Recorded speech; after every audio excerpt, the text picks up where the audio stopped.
Hello everyone, welcome back to my channel जिसका नाम है इन्फॉर्मेशन एंड गाइड। आज का जो हमारा टॉपिक है, पिंपल्स के दौरान आपको क्या खाना है, क्या नहीं खाना है, क्या किन किन बातों का आपको ध्यान रखना है, क्या क्या आपको परहेज करना है खाने से, तो मैं इस वीडियो में आपको पूरी बताऊंगी। तो वीडियो को पूरी देखें ताकि आपको सही जानकारी सही चीज़ से मिल सके। तो जानते हैं आज का जो टॉपिक है हमारा कि आपको पिंपल के दौरान क्या खाना चाहिए, क्या नहीं खाना चाहिए। तो दोस्तों, इन्हीं सभी चीज़ों पे ध्यान रखते हुए मैंने 5 पार्ट बनाए हैं। तो जैसा कि पहले पार्ट में पिंपल किन किन कारणों से होता है वो मैंने बनाया है, वो ऑलरेडी अपडेटेड है मेरे YouTube चैनल पे। मैं डिस्क्रिप्शन बॉक्स पे लिंक शेयर कर देती हूँ जिससे कि आप वो वीडियो जाकर देख सके कि पिंपल किन किन कारणों से होता है। तो ये वीडियो जैसा कि आप देख रहे हैं कि पिंपल्स के दौरान किन किन चीज़ों पे, यानी कि क्या खाना चाहिए, क्या नहीं खाना चाहिए, इन सब बातों का ध्यान आपको रखना है। तो ये पार्ट 2 आप देख रहे हैं। इसी तरीके के मेरे पार्ट 3, पार्ट 4, पार्ट 5 आएंगे जिससे कि आपको पता चल सके कि पिंपल को पूरी तरीके से कैसे खत्म किया जा सके। तो दोस्तों, आपको ज़्यादा जानकारी के लिए मैं पूरी वीडियो बनाऊंगी, क्योंकि एक ही वीडियो में ये पूरी चीज़ें नामुमकिन थी। क्योंकि अगर मैं एक ही वीडियो में सारी चीज़ें बताऊंगी तो आपको हो सकता है कि समझने में दिक्कत आए। तो आपके लिए मैंने इसीलिए 5 पार्ट बनाए हैं ताकि समझने में आसानी हो। तो पार्ट 1 देखना ना भूलें जिससे कि आपको पता चल सके कि पिंपल किन किन कारणों से होता है। मैंने डिस्क्रिप्शन बॉक्स में लिंक शेयर की है। मैं आपसे यहाँ पे रिक्वेस्ट करूंगी कि अगर आप मेरे चैनल पे नए हैं तो प्लीज़ मेरे चैनल को सब्सक्राइब करें, बेल आइकन को भी प्रेस करें ताकि आपको मेरे इसी तरीके के लेटेस्ट वीडियो मिलती रहे। तो चलते हैं आज के टॉपिक पे, जो कि है पिंपल के दौरान आपको क्या खाना चाहिए, क्या नहीं खाना चाहिए। तो युवा अवस्था में पाया जाता है ये पिंपल्स आने का चांस, क्योंकि उस समय हमारे हार्मोन्स में काफ़ी चेंजिंग होती है युवा अवस्था में, जिससे कि हमारे स्किन ऑयली और जिसके वजह से हमारा स्किन पे पिंपल्स आना स्टार्ट हो जाता है। तो आज के जो टॉपिक है, जानते हैं क्या खाना चाहिए, क्या नहीं खाना चाहिए। देखिए, पहला तो आपका आ जाएगा सोयाबीन। सोयाबीन का बना हुआ कोई भी प्रोडक्ट आपको नहीं लेना है, जैसे कि सोयाबीन हो गया, दूसरा हो गया सोयाबीन की ऑयल, सोयाबीन का बना हुआ रिफाइन ऑयल, सोयाबीन के बने हुए milk product, soybean milk product होते हैं। ऐसे जो भी चीज़ सोयाबीन से रिलेटेड हो प्रोडक्ट, वो आपको नहीं खाना है, ठीक है। अब बात आती है दूध का बना हुआ। दूध भी आपको नहीं पीना है जब आपके स्किन ऑयली हो और स्किन पे काफ़ी पिंपल्स, एक्ने एंड पिगमेंटेशन की दिक्कत है। तो पहला मैंने आपको बताया, दूध का सेवन आपको नहीं करना है और दूध का बना हुआ भी प्रोडक्ट आपको नहीं लेना है। तो दूध का बना हुआ प्रोडक्ट क्या क्या होता है, जैसे घी हो गया, चीज़ हो गया, पनीर हो गया और दही हो गया। लेकिन आप इनमें से 3 चीज़ खा सकते हैं। वो क्या है? दही, पनीर एंड घी, देसी घी।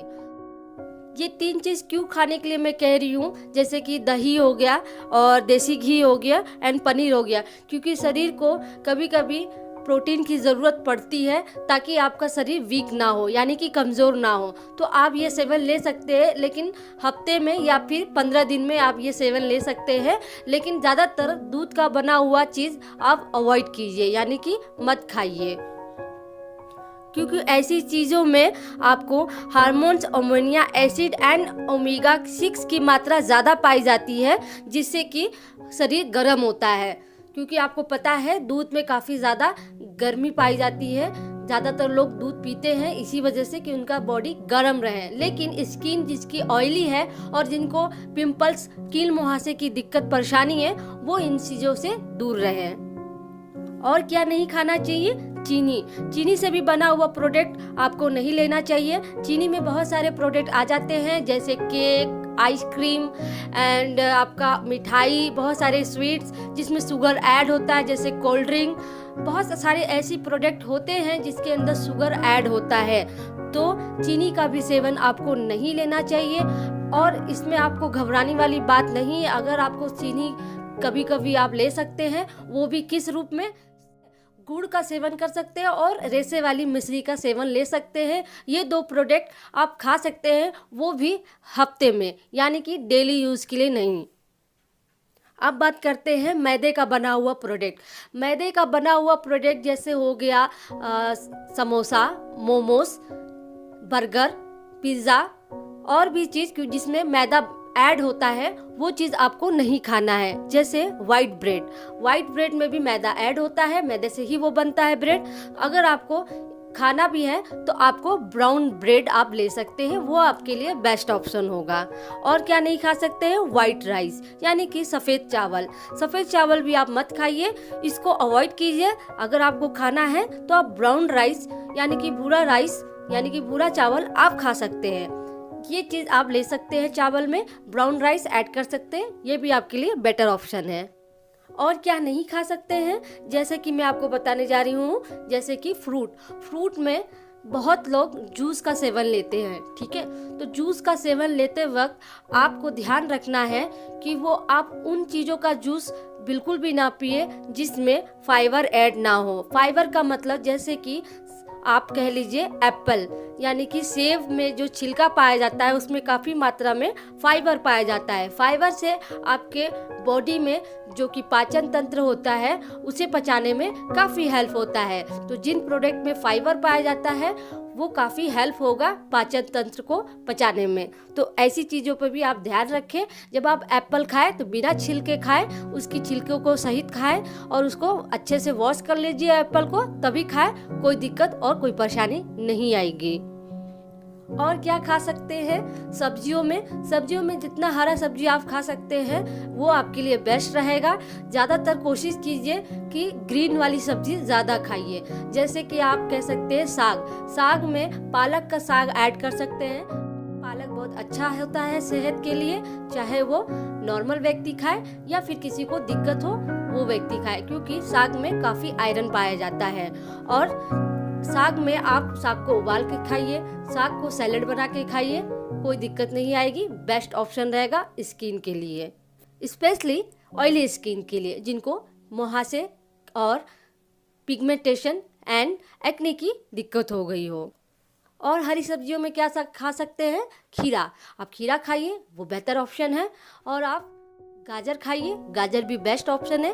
गाजर का भी छिलका में फाइबर पाया जाता है, तो विदाउट छिलके ही आप गाजर को खाइए। अगर आप नॉन वेजिटेरियन हैं तो यहाँ भी आपको डरने वाली बात नहीं है, आप खा सकते हैं। जैसे कि वाइट एग यानी कि जो अंडा होता है, जिसका वाइट जो सफ़ेद वाला पार्ट होता है वो खाइए, पीला वाला पार्ट को आप निकाल दीजिए। पीला वाले में काफ़ी ज़्यादा फैट पाया जाता है जिससे कि मोटापे का रीज़न बनता है, और साथ ही साथ आपके जो स्किन के रोम छिद्र है जिसमें नेचुरल ऑयल नहीं निकल पा रहे, जिसके वजह से वो पिंपल का रूप ले लेती है, वो अंदर ब्लॉक हो जाती है, फिर वो आपके फेस पे काफ़ी पिंपल्स ला देते हैं। तो आप ज़्यादातर गर्म चीज़ों वाली चीज़ों से दूर रहें जो कि शरीर में जाते ही गर्मी पैदा करती है। जैसे कि मैंने बताया कि अंडे में जो वाइट वाला होता है वो खाइए, पीला वाला को आप अवॉइड कीजिए। चिकन का जो बेस्ट पार्ट होता है जिसमें फैटनेस कम होता है वो होता है चिकन का चेस्ट। आप चिकन की चेस्ट के पार्ट को खा सकते हैं, वो भी आपके लिए बेस्ट ऑप्शन होगा। और फिश यानी कि मछली को भी आप खा सकते हैं। मछली में भी कई वैरायटी आती है जो कि ऑयली वाली मछली होती है जिसमें ऑयल पाया जाता है, उस मछली को ना खाते हुए आप मार्केट से पूछ सकते हैं कि बिना ऑयल वाला मछली जिसमें ऑयल कम निकलता है मछली में, वो मछली आप खा सकते हैं, कोई दिक्कत नहीं आएगी। और इसमें मैं एक विशेष चीज़ ऐड करूँगी, ऑयल की बात हो रही है इसलिए मैं ऑयल की चीज़ बता रही हूँ। ज़्यादातर आप जो भी रिफाइंड की ऑयल होती है जो मार्केट में मिलती है, रिफाइंड ऑयल आपको बिल्कुल नहीं खाना है, उसमें काफ़ी हाई प्रोटीन पाए जाते हैं। तो ज़्यादातर कोशिश कीजिए कि सरसों का बना हुआ ही चीज़ आप खाएं, ये भी आपके लिए बेस्ट ऑप्शन होगा। और क्या नहीं खा सकते हैं, प्रोटीन। कुछ लोग होते हैं जो कि बॉडी बनाने के लिए प्रोटीन का सेवन लेते हैं। प्रोटीन में काफ़ी ज़्यादा हाई प्रोटीन और गर्मी की चीज़ पाई जाती है जिससे कि आपकी बॉडी गर्म होती है।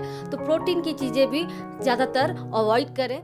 अगर आपको लेना भी है तो डॉक्टर की सलाह से लीजिए, वो आपको सही चीज़ रेकमेंड करेंगे, क्योंकि मार्केट में बहुत सारी चीज़ें आ रखी है कि जिसकी ऑयली स्किन है और जो कि पिगमेंटेशन की प्रॉब्लम यानी कि कील मुहासे का दिक्कत आ गया है फेस पे, तो आपको कौन सा प्रोटीन लेना चाहिए जिससे कि आपके स्किन में वो पिंपल्स ना आए।